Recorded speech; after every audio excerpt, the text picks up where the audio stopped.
Some migrants here in the U.S. are relying on apps to tell them where immigration and customs enforcement agents are in an effort to avoid arrest. Coki is one of several apps that have been developed to alert people to nearby ICE activity. An ICE deputy director, Madison Sheehan, told CBS News that those apps are potentially dangerous because they could be used to target ICE agents. However, she did acknowledge that some of the information on those apps could be protected by the First Amendment. For more on this, let's bring in CBS News correspondent Lilia Luciano. And Lilia, it's so good to see you. Can we talk about how these apps work? Who is developing these apps? Well, there's various people who have developed these apps. At least this one, the Coki app, I interviewed the founder. He says the reason he started and created the app is because some of his workers weren't getting to work. They were afraid. Also, there's an element of compassion. This app, Coki, works very similar to, say, Waze or Google Maps, where its users, people, their information is anonymous. He says he doesn't use the information from the people submitting these the sightings. But how it works is somebody sees ICE doing an arrest or a raid, and then they can add that information to the app, and other people can see it. The whole point, even though ICE says that they worry that it's just a matter of time before the apps are used to target and ambush agents and potentially hurt agents, that the whole point of creating these apps, what the founders say is, look, it's to avoid ICE, not to target them. Well, on that point, as you well know, clashes between protesters and ICE agents have really seemed to escalate in the past few weeks.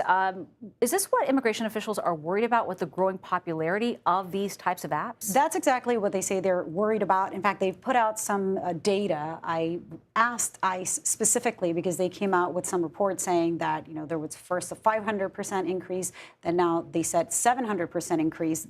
When they compare the same period from last year, end of January to end of June, they said there were 10 documented assaults or attacks against agents. Now the number for the same period this year went up to 79. Of course, you also have to take into consideration that there has been a massive increase in arrests, so perhaps there's more proportionality there.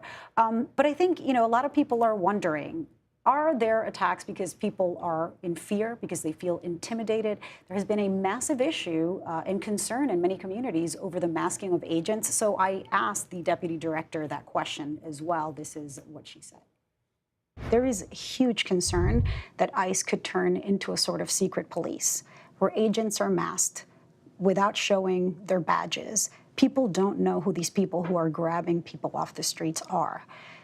Why is that? Why are they wearing masks? They're wearing masks because they're protecting themselves and their families. What's happening is nationwide, we're seeing this huge effort with the rhetoric coming out of even elected officials that ICE is causing harm to the communities. And what we're doing is enforcing immigration laws. How can the public trust them if they don't know who they are and they don't see their faces and they don't see their names? Absolutely, and that's where that branding comes in on all of our vests as our officers are out working, making sure that we're displaying the HSI logos, the ERO logos, as well as the ICE logos, and we'll continue to do that, making sure our officers are doing that. Look, we've seen examples where they're not wearing clear badges, where they don't have their numbers. And I think the bigger concern is accountability. If there is brutality involved, how do you know who that agent was or for which agency they work? There are laws that prevent masking and that require that other law enforcement agencies show their badge number, have to have their face visible, including here in New York. Something that you have to verify. You have to verify that. And now with ICE, it seems like because there is no law preventing it, they seem to have that privilege. And there is a serious concern of also impersonators. It has happened before. It happened in Brooklyn, close to where we live, where somebody tried to attack a woman pretending to be an ICE agent. So that's something that is right now in the minds and in the work of lawmakers across the country who are trying to prevent the masking. Lilia, thank you so much for staying on top of all this as you do. Thank you.